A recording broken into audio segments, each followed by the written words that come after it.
Hello, in front of me I've got Logitech G715. In this video I'll show you how to create macros for your keyboard. To create macros for the keyboard, firstly let's go to Logitech G Hub, go to Assignments and Macros. Create new macro, name it,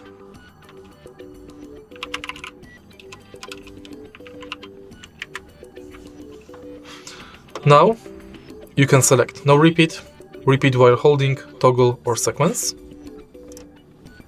and start now. Here you can select record keystrokes, text, emojis, action, launch application, system or delay. Let's select system, for example, media, play pause.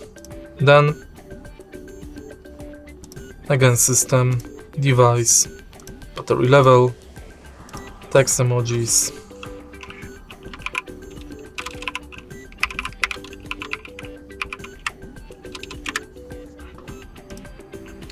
and then tap save. Now you can use your macro, and that's basically it. If you find this video helpful, please leave like, comment and subscribe.